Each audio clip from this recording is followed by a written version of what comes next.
कहा जाता है कि हेरिटेज फाउंडेशन ने प्रोजेक्ट 2025 बनाया है। अब ये हेरिटेज फाउंडेशन है क्या?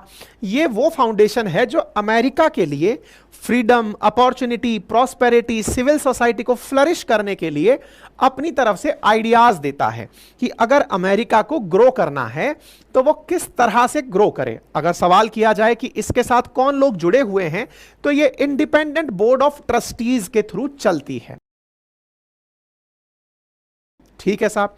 अब बड़ा सवाल यह है कि प्रोजेक्ट 2025 एक थिंक टैंक जिसका नाम हेरिटेज फाउंडेशन है उसने तैयार किया है, तो फिर ट्रंप का नाम इसमें अंदर क्यों घसीटा जा रहा है? कहते हैं कि ये द हेरिटेज फाउंडेशन जो है ये ट्रंप की ही तरह जो रिपब्लिकन्स लोग हैं, ट्रंप की पार्टी से बिलोंग करने वाले जो लोग हैं, उन्हीं लोगों से संबंधित है। इनकी बताई हुई बातें पूर्व राष्ट्रपति भी हूबहू अपनाते आए हैं।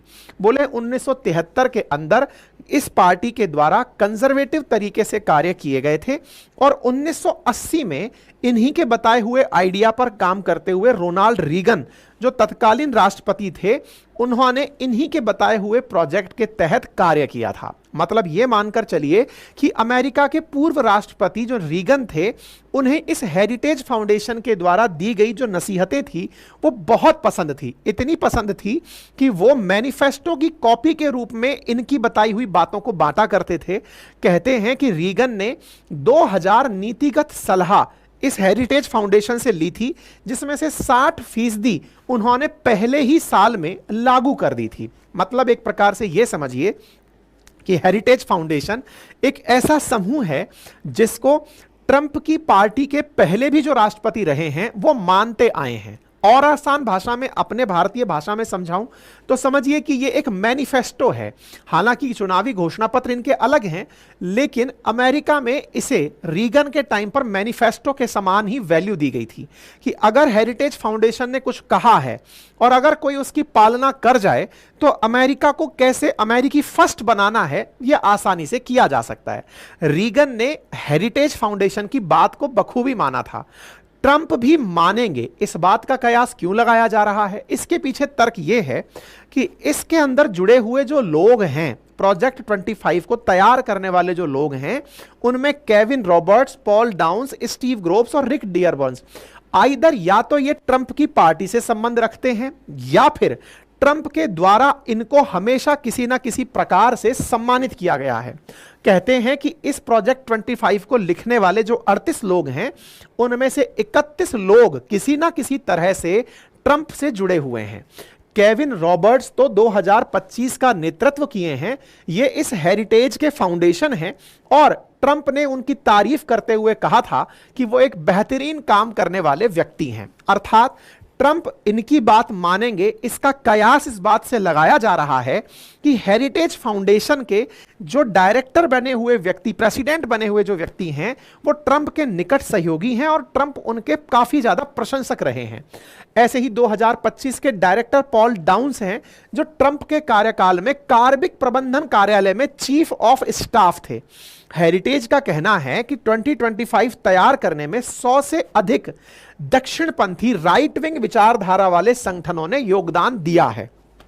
इसका मतलब कुछ तो ऐसा मसौदा है जो ट्रंप को कहीं ना कहीं अफेक्ट तो करेगा और ट्रंप उससे कनेक्टेड रहेंगे, ऐसा मीडिया ने कंक्लूड कर दिया है और बाइडेन एडमिनिस्ट्रेशन ने कंक्लूड कर दिया है कि ट्रंप अगर सरकार में आए तो हेरिटेज फाउंडेशन के द्वारा 2025 का जो प्रोजेक्ट बनाया गया है यह लागू कर ही देंगे। अब यह बात बड़ी बनती है कि साहब ये तो इनकी वेबसाइट पर पब्लिकली पड़ा हुआ है प्रोजेक्ट 2025, तो फिर ऐसी स्थिति में तो यह सबको पता चल गया होगा कि ट्रंप क्या करने वाले हैं। बिल्कुल सबको पता चल गया कि ट्रंप क्या करने वाले हैं। अगर यही सब होता है तो निश्चित ही अमेरिका के लिए यह मैनिफेस्टो के समान ही होगा।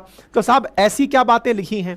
देखिए, बहुत सारे तरह से लोग इस पर अपनी प्रतिक्रियाएं दे रहे हैं। कह रहे हैं कुछ लोग तो कि डोनाल्ड ट्रंप का जो प्लान है वो दुनिया को खत्म करने का है इस प्रोजेक्ट 2025 के माध्यम से। अगर 2025 लागू होता है तो शरणार्थियों का प्रवेश अमेरिका में बंद कर दिया जाएगा। हमारे चैनल पर आप लोग बहुत दिनों से हमारी खबरें सुन रहे हैं, उसके बावजूद भी आधे से ज्यादा लोग ऐसे हैं जिन्होंने चैनल सब्सक्राइब नहीं किया हुआ है। सब्सक्राइब कर लीजिए। नंबर दूसरा, पोर्नोग्राफी पर बैन लगा दिया जाएगा। नंबर तीसरा, चीन से बिजनेस बंद कर दिया जाएगा। एलजीबीटीक्यू कम्युनिटी से अधिकतम काम कर दिया जाएगा, मतलब इनको काफी ज्यादा नुकसान पहुंचाया जाएगा। राष्ट्रपति की शक्तियों का विस्तार किया जाएगा। शिक्षा विभाग को खत्म कर दिया जाएगा। बोले जो आज के समय का शिक्षा विभाग है वो काफी ज्यादा समानता की, खुलेपन की बात करता है। असल मायने में ये खुलापन अमेरिकियों को बिगाड़ रहा है।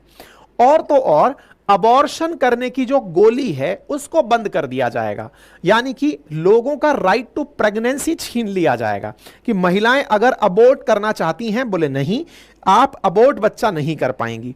नए परमाणु हथियार तैयार करने पर जोर दिया जाएगा। कॉर्पोरेट और इनकम टैक्स में कटौती की जाएगी सो दैट वहां की इकोनॉमी में कंपनीज ग्रो करें। लेफ्ट विचारधारा वाले जो सरकारी अधिकारी हैं उनकी नौकरी छीन ली जाएगी। और डिफेंस और फॉरेन पॉलिसी ज्यादा आक्रामक होगी। ये वो पॉइंट्स हैं जो सार में लिखे गए हैं। 922 पन्नों पर इतनी सी ही बातें नहीं लिखी हैं, बहुत सी बातें लिखी हैं, लेकिन वो काम की जो बातें हैं इसमें सारी बातें हैं। इंडिया को लेकर क्या हो सकता है, वगैरह को लेकर क्या हो सकता है, मतलब कुल मिलाकर के इसके कंक्लूजन्स हैं। किसी देश का नाम नहीं है, लेकिन अगर ऐसा हुआ तो अमेरिका कैसे आगे बढ़े, अमेरिका को क्या करना चाहिए, प्रोजेक्ट 2025 में लिखा है। ट्रंप यही मान लेंगे, इस पर कयास इसलिए लगा रहे हैं क्योंकि इनके पूर्ववर्ती रोनाल्ड रीगन तो पहले ही साल में 60% चीजें मान गए थे। इसलिए अगर ऐसा होता है तो अमेरिका कुछ नया रूप यहां पर देख सकता है। अब बड़ा सवाल फिर बनता है, बोले सर एक बात बताइए, अमेरिका में क्या वाकई में ट्रंप का एरा आक्रामक एरा रहा है क्या? बिल्कुल रहा है। आप याद करिए, ट्रंप से पहले ओबामा हुआ करते थे। ओबामा के कार्यकाल में अमेरिका काफी सॉफ्ट तरीके से आगे बढ़ा था। उदाहरण के लिए सॉफ्ट से मतलब, हालांकि युद्ध तो इनके हर राष्ट्रपति की देन होती है, लेकिन सॉफ्ट से मतलब कि उन्होंने ईरान के प्रति थोड़ा नरम रवैया रखा था। उसी के साथ में वो मिलकर JCPOA एग्रीमेंट भी कर रहे थे कि चलो ठीक है, ईरान वालों को न्यूक्लियर फ्यूल उपलब्ध कराएंगे, इस तरह की वार्ताएं कर रहे थे। लेकिन ट्रंप जैसे ही आए, इन्होंने काट सा लगा दिया ईरान पर, रशिया पर, नॉर्थ कोरिया पर कि इनसे तो कोई भी व्यापार नहीं करेगा। ट्रंप को लोग बेवकूफ समझ रहे थे, लेकिन ट्रंप ने काफी सारे ऐसे काम भी किए जो अनएक्सपेक्टेड थे। उदाहरण के लिए इजराइल और UAE के बीच में हाथ मिलवा दिया, अब्राहम अकॉर्ड करवा दिया। नंबर दूसरा, नॉर्थ कोरिया और साउथ कोरिया को एक दूसरे के नजदीक लाकर बिठा दिया कि आओ एक दूसरे से हैंडशेक कर दो। ऐसे ही अफ्रीका के अंदर कुछ क्षेत्र ऐसे हैं जिनके बीच में लंबे डिस्प्यूट चले आ रहे थे, उन्हें रिजॉल्व करवा दिया। भारत से भी कहा कि अगर आप चाहें तो मैं आपकी और पाकिस्तान की दोस्ती करवा देता हूं, हालांकि भारत ने इन्हें मना कर दिया। कुल मिलाकर ट्रंप का जो एरा था वो बड़ा ही फॉरेन पॉलिसी को लेकर आक्रामक था, और आक्रामक के साथ साथ सुलझा हुआ भी था। बाइडेन किसी मामले को सुलझा नहीं पाए। हालांकि ट्रंप ने ही अफगानिस्तान से सेना हटाने का भी निर्णय लिया था, लेकिन सेना हटाने का ट्रंप का निर्णय और उसके एग्जीक्यूशन में बाइडेन सरकार जो है वो पूरी तरह से विफल रही। कुल मिलाकर ट्रंप अपने आप को विदेश नीति पर ज्यादा सुलझा हुआ पाते हैं। ऐसी स्थिति में उनके प्रति जो लोग सकारात्मक भाव रखते हैं, उनका मानना है कि अगर ट्रंप आएंगे तो बहुत अच्छा होगा। दूसरा, ट्रंप हमेशा शरणार्थियों के खिलाफ रहे हैं। खिलाफ के नाम पर उन्होंने अमेरिका और मैक्सिको के बीच में लंबी दीवार खिंचवाने का प्लान किया था, जो कि बन भी गई। ऐसी स्थिति में अगर शरणार्थियों के लिए जब ये दीवार बनवा सकते हैं, तो विचार करिए कि आने वाले समय में अगर कोई शरणार्थी आ रहा हो तो उसके लिए ट्रंप क्या करेंगे। तो जवाब मिलता है कि ब्रिटेन की तरह ही, जैसे ब्रिटेन ने शरणार्थियों को हवाई जहाज में भरकर रवांडा भेजने का प्लान किया, वैसे ही अमेरिका अपने देश में आ रहे अवैध रूप से करोड़ों अप्रवासियों को, जो यहां पर आकर के शरण ले रहे हैं, शरणार्थी हैं, उन्हें वापस उनके देश में ड्रॉप करवा सकता है। अगर ट्रंप आते हैं तो शरणार्थियों के ऊपर बहुत तगड़े से कार्रवाई की जा सकती है, ऐसा खबर में निकलता है। तो प्रोजेक्ट 2025 में एक लंबी फहरिस्त है कि अगर ऐसा हुआ तो निश्चित ही कमाल का हो जाएगा। कहते हैं गवर्नमेंट के अंदर यूनिटरी एग्जीक्यूटिव थ्योरी पर काम होगा, कोर्ट से ऊपर ट्रंप अपने आप को ले जाएंगे, कुछ इस तरह का काम कर सकते हैं। इमिग्रेशन को लेकर तो ये बहुत सख्ती बरत सकते हैं, ये उठा करके लोगों को उन्हीं के देश वापस भेज सकते हैं। ऐसा तक अखबारों में छप रहा है कि अगर ऐसा हुआ तो क्या Donald Trump 20 million illegal immigrants को दोबारा अगर इलेक्ट होते हैं तो वापस डिपोर्ट कर देंगे, उन्हीं के देश में जाकर छोड़ देंगे। ऐसा प्रोजेक्ट 2025 में चल रहा है। अर्थात एक तरह से ऐसे समझिए जैसे भारत में बांग्लादेशी शरणार्थियों को लेकर अगर कोई न्यूज आ जाए कि भाई शरणार्थियों को वापस उनके देश में भेजा जाएगा, तो ऐसी न्यूज से हो सकता है कि उनके प्रति जो सिंपैथाइजर हैं वो नाराज हो जाएं, वो जिनकी वोट बैंक हैं वो नाराज हो जाएं। अमेरिका में भी बिल्कुल ऐसे ही चल रहा है, इमिग्रेंट्स को भड़काया जा रहा है कि देखो अगर ट्रंप आ गए तो बेटा 2 करोड़ लोगों को, अब सोचो 33 करोड़ तो कुल आबादी है, उनमें से 2 करोड़ लोगों को कोई भड़का दे कि तुमको तो वापस भेजने की तैयारी कर रहा है, तो उस आदमी में कितना डर बैठेगा। डर बैठेगा तो वो ट्रंप के खिलाफ रहेगा। अगर वो ट्रंप के खिलाफ रहेगा तो उसका ट्रंप के खिलाफ रहना चुनाव परिणाम में भी दिखाई देगा।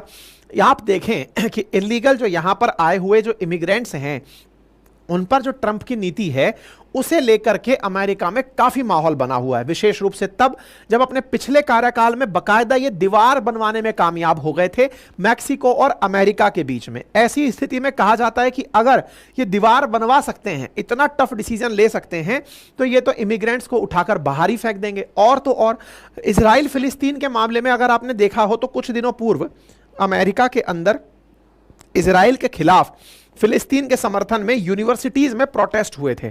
प्रोटेस्ट हुए, बहुत सारे यूनिवर्सिटी के छात्र निकलकर बाहर आए थे, अगर आपको ध्यान हो। लेकिन उसी बीच में डोनाल्ड ट्रंप निकलकर आए और पुलिस का समर्थन किया इस बात पर कि अगर तुम इन्हें पीट रहे हो तो अच्छा कर रहे हो, यानी छात्रों के ऊपर अगर तुम लाठी चला रहे हो तो कुछ बुराई नहीं है। अर्थात ये उस चीज के पक्षधर हैं, यानी इजराइल के कट्टर समर्थक बन के निकलते हैं और फिलिस्तीन के सख्त खिलाफ बनकर निकलते हैं। ट्रंप ने अपनी तरफ से पुलिस क्रैकडाउन को अच्छी तरह से प्रेज किया। साथ ही साथ क्लाइमेट और इकोनॉमी को लेकर के भी इनका बड़ा ही मतलब विचित्र रूप है। आप जब आए थे लास्ट टाइम, जब राष्ट्रपति बने थे, तो पेरिस क्लाइमेट डील से यह कहते हुए बाहर हो गए थे कि चाइना और इंडिया इतना पॉल्यूशन फैलाते हैं, इनके ऊपर तो कोई जिम्मेदारी नहीं है, अमेरिका ही सारा पेमेंट क्यों करे। तो ऐसी स्थिति में अगर ट्रंप वापस आते हैं तो क्लाइमेट को लेकर कुछ और भी खतरनाक कदम उठा सकते हैं, जिनमें से डीजल और पेट्रोल का और ज्यादा उपयोग कर सकते हैं। रिन्यूएबल एनर्जी को लेकर के इनके बयानों को पहले भी लोग काफी ज्यादा हास्यास्पद पाते रहे हैं। जहां तक बात की जाए एजुकेशन की, तो ये एजुकेशन के मामले में बड़े ही ब्लंट विचार रख रहे हैं, ऐसा प्रोजेक्ट 2025 में कहा गया है। और क्या कहा गया है, बोले ये जो खुलेपन की शिक्षा दे रहे हैं ना अमेरिका में, ये ठीक नहीं है। ऐसी स्थिति में अमेरिका में उस शिक्षा विभाग को ही खत्म कर देना चाहिए जो इस तरह का खुलापन प्रसार रही है। बकायदा प्रॉपर प्लान्ड तरीके से एजुकेशन दी जानी चाहिए। इसका मतलब यह हुआ कि अगर प्रोजेक्ट 2025 वाकई में इंप्लीमेंट होता है तो यह कुछ हद तक तालिबानी शासन जैसा प्रतीत होता है। यह जब बात अमेरिका में सर्कुलेट की जाती है तो सर्कुलेशन पर बहुत से लोग ट्रंप के खिलाफ होते हुए दिखाई देते हैं। Trump plan to be a dictator on day 1 project 2025। ज्यादा जानकारी के लिए गूगल करें, इस तरह के होर्डिंग्स लग रहे हैं। यानी डिक्टेटरशिप इंडिया के बाद अब अमेरिका के अंदर भी गजब तरीके से चर्चा में है और ट्रंप को डिक्टेटर का नया अवतार माना जा रहा है। लेकिन दुनिया में भय का व्यापार बहुत तेजी से होता है और जितना ज्यादा भय फैलता है जंगल में आग की तरह, उतना तेजी से सच्चाई नहीं फैलती है। यही कारण है कि भारत के चुनावों में भी जबरदस्त तरीके से भय का माहौल बना था। बाकी रही भारत की बात, तो भाई साहब जो इलीगल इमिग्रेंट्स हैं उनमें 3rd नंबर पर सबसे ज्यादा भारतीय लोग ही आते हैं।